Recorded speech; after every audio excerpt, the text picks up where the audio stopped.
Hello friends. चलिए अभी हम देखने जा रहे हैं पोटेशियम डाइक्रोमेट अर्थात K2Cr2O7 का ऑक्सीडाइजिंग एजेंट के रूप में जो उसका रिएक्शन होता है उसको बनाने का सिंपल मेथड क्या है, सरल तरीके से कैसे बना सकते हैं।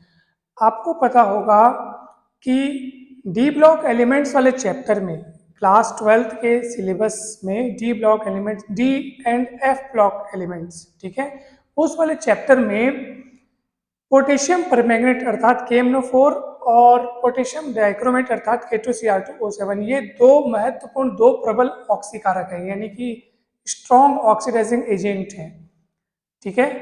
और ये सिलेबस, ये वाली चीज जो है वो BSc के सिलेबस में भी है। सो आप इसको ध्यान से समझेंगे। अब K2Cr2O7 पोटेशियम डाइक्रोमेट जो है वो ऑक्सीडाइजिंग एजेंट के रूप में किस तरह कार्य करता है, तो उसकी क्रियाविधि, उसका जो वर्किंग है उसको समझने के लिए हमने यहाँ पर एक इक्वेशन लिखा है जिसमें यह बताया गया है कि पोटेशियम डाइक्रोमेट सल्फ्यूरिक एसिड के साथ रिएक्शन दे करके नेसेंट ऑक्सीजन देता है, नेसेंट ऑक्सीजन रिलीज करता है, और यही नवजात ऑक्सीजन, यही नेसेंट ऑक्सीजन बहुत सारे कंपाउंड्स के ऑक्सीडेशन करने में काम आती है, ठीक है। तो जिसके हम एग्जांपल अभी देखेंगे। अब प्रश्न ये उठता है कि सर ये वाला इक्वेशन कैसे याद किया जाए, ये समझ नहीं आता, बैलेंस करना भी इसको मुश्किल कार्य है। इसके लिए हम सरल तरीका समझेंगे। पहले तो आप ये ध्यान रखें कि जब पोटेशियम डाइक्रोमेट की क्रिया में H2SO4 से करवाऊंगा, जब इसका रिएक्शन में इससे करवाऊंगा, तो सभी यानी कि यहाँ पे जो जो मेटल्स है, पोटेशियम, क्रोमियम, ये सभी अपने अपने सल्फेट्स बना लेंगे, अर्थात पोटेशियम का सल्फेट बनेगा, क्रोमियम का सल्फेट बनेगा, वाटर, और साथ में नेसेंट ऑक्सीजन आपको वहाँ पे, यानी नवजात ऑक्सीजन आपको बाहर निकालना है वहाँ पे। तो ये आपको ये तरीका याद रखना है कि इनके इनके सल्फेट बनेंगे, वाटर और साथ में क्या आएगा, नेसेंट ऑक्सीजन। चार चीजें बनेगी, पोटेशियम का सल्फेट, क्रोमियम का सल्फेट, और फिर साथ में वाटर का मॉलिक्यूल, और ये नेसेंट ऑक्सीजन। अब बैलेंस करने का अगर आपको चिंता है तो देख, ये इक्वेशन जो भी आपको दिख रहा है ना वो बैलेंस्ड है, ठीक है, ये इक्वेशन बैलेंस्ड है। मान लीजिए आपको बैलेंस करना नहीं आ रहा, आपको सिर्फ इतना पता है कि सर K2Cr2O7 का रिएक्शन हम लोग जब H2SO4 से कराते हैं तो पोटेशियम का सल्फेट बनता है, क्रोमियम का सल्फेट बनता है, वाटर और साथ में नेसेंट ऑक्सीजन बाहर निकलता है, और बस। इसके बाद हमने अभी इसको देखिए, सामने जो जो कोफिशिएंट है हमने उनको हटा दिया, ठीक है। अभी ये अनबैलेंस हो गया। अब हम बैलेंस करना सीखेंगे कि इसके बैलेंस करने का सरल तरीका क्या है, और ये तरीका आप और भी रिएक्शंस में अपना सकते हैं, और भी रिएक्शंस में लगा सकते हैं बैलेंस करने के लिए। बहुत सरल काम है। यहाँ पे कुल मिलाकर देखो कितने एटम यूज हुए हैं, K है, Cr है, और सल्फर है, ऑक्सीजन है, हाइड्रोजन है, ठीक है। और कोई है क्या, हाइड्रोजन हो गया, सल्फर हो गया, ऑक्सीजन हो गया, पोटेशियम हो गया, और क्रोमियम हो गया। तो ये 5 लोग हैं।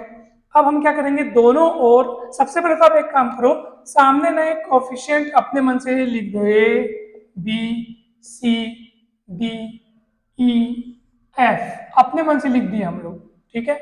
अब ये ABCD हमको पता करना है, और उसके लिए क्या करेंगे, दोनों ओर टोटल नंबर ऑफ एटम्स को इक्वेट करेंगे। जैसे यहाँ पे देखो पोटेशियम के कितने एटम्स हो गए, तो बोलोगे सर यहाँ पे तो K2 लिखा है लेकिन सामने A लिखा है कोफिशिएंट, तो टोटल कितना हो गया, 2A, ठीक है। तो ये K के लिए बात हो गई 2A, उधर K के लिए कितना है 2C, तो इक्वल 2C।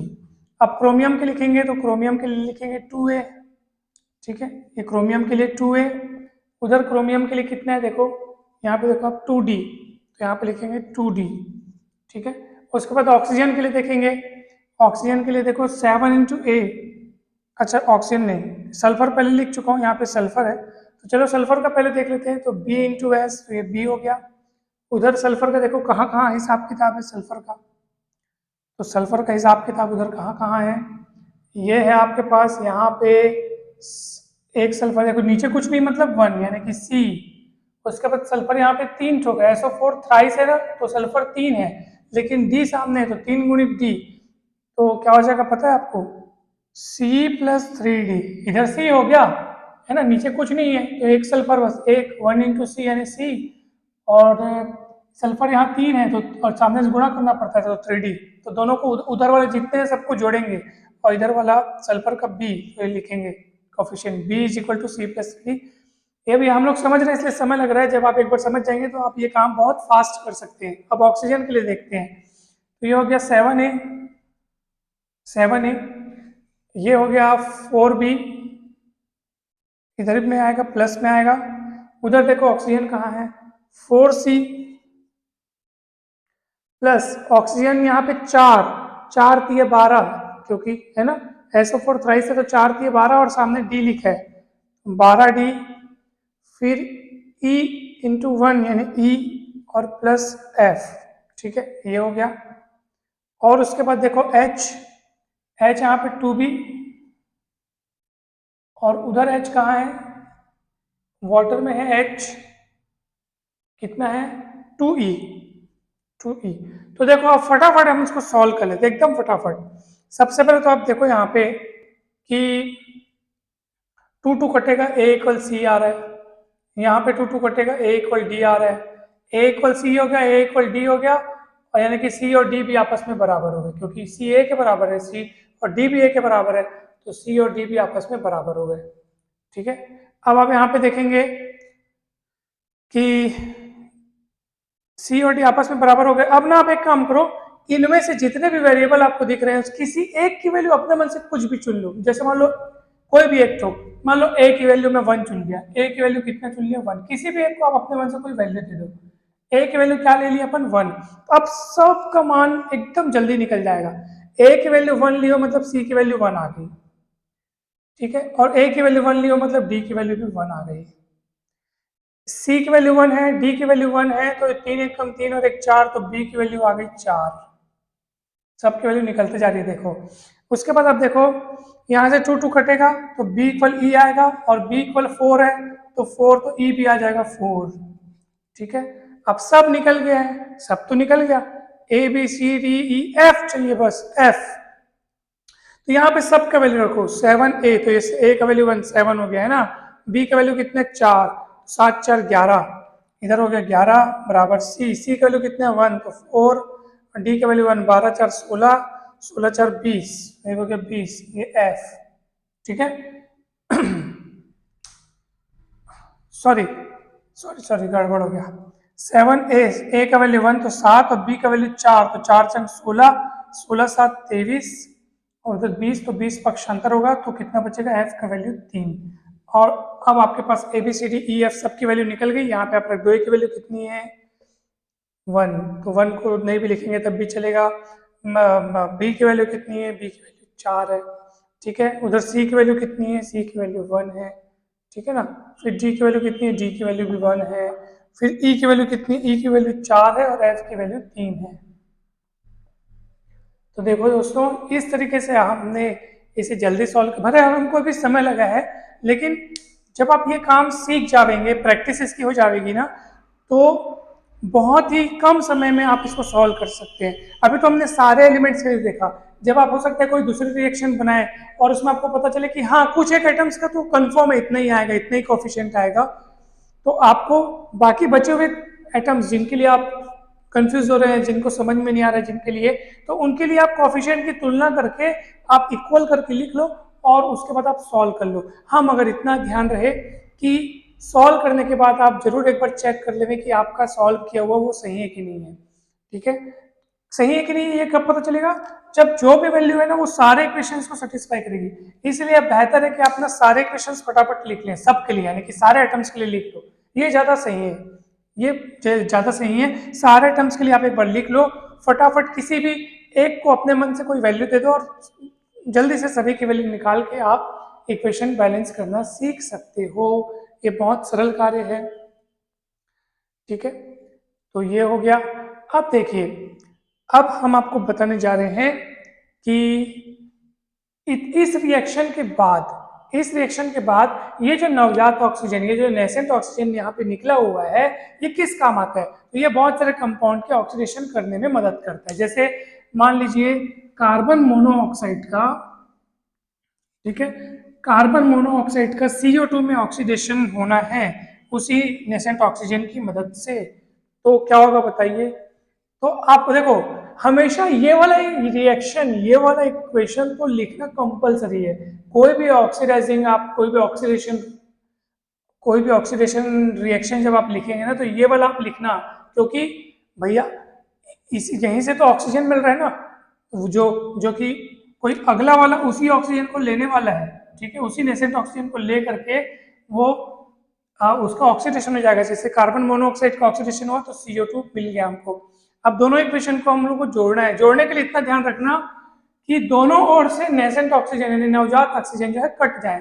तो इसके लिए क्या करना पड़ेगा, देखो उधर कितने नवजात ऑक्सीजन है, तीन नेसेंट ऑक्सीजन है, यहाँ एक है। कटने के लिए क्या करना पड़ेगा, इस इक्वेशन को 3 से गुणा करना पड़ेगा, आप जोड़ दीजिए, ठीक है। तो अब हमको एक साथ करना है काम कि इस इक्वेशन को 3 से गुणा भी करते जाना है, गुणा भी करते जा रहे हो आप, और उसके साथ जोड़ते भी जाना है।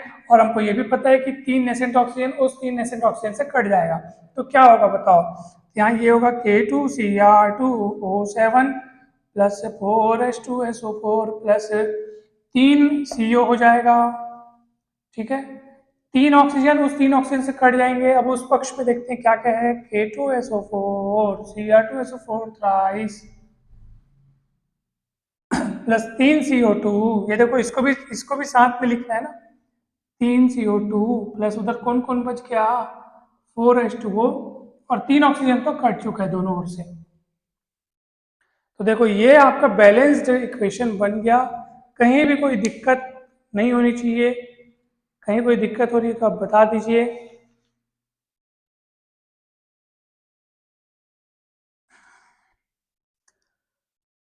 करेक्ट, ठीक है, ओके।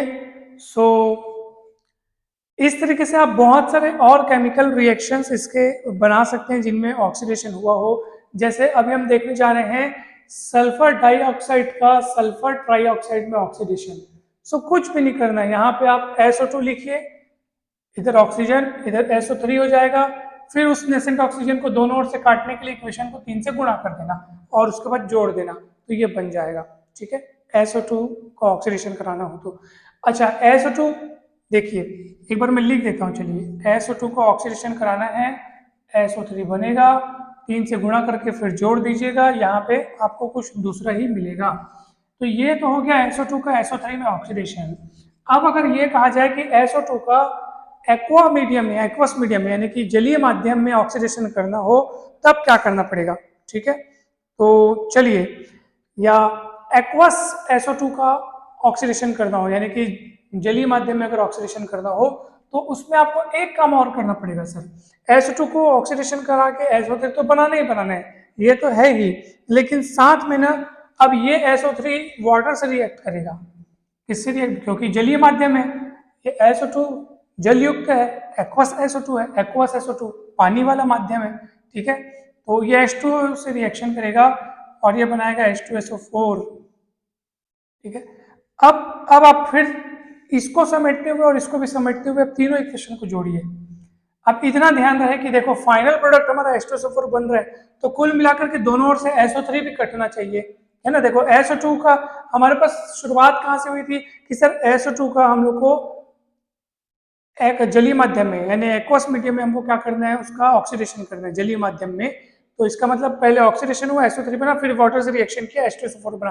तो फाइनल यहाँ से यहाँ वाला प्रोडक्ट मिल रहा है, SO3 का दोनों पक्षों से कटना जरूरी है। तो यहाँ पे जब 3 से गुणा कर रहे हो, क्यों, नेसेंट ऑक्सीजन काटने के लिए, तो 3 SO3 भी तो हो जाएगा, इसलिए 3 SO3 को काटने के लिए इस इक्वेशन को भी आप 3 से गुणा कर दो ताकि 3SO3 और 3SO3 कट जाए। अब आप एक साथ इसको जोड़ दो, कैसे जोड़ेगा ध्यान से देखो, K2Cr2O7 प्लस 4H2SO, अच्छा 4H2SO4 है, मगर आप यहाँ पे जब इससे गुणा करोगे 3 से तो उस तीर के निशान के इस पर मतलब उस पर वाला पक्ष, वहां पे 3H2SO4 आ चुका होगा, वो 3H2SO4 और ये 4H2SO4, तो 3H2SO4 इधर आके माइनस हो जाएगा, तो कितना बचेगा, सिंगल H2SO4 बचेगा ऐसे, ठीक है, सिंगल H2SO4 बचेगा।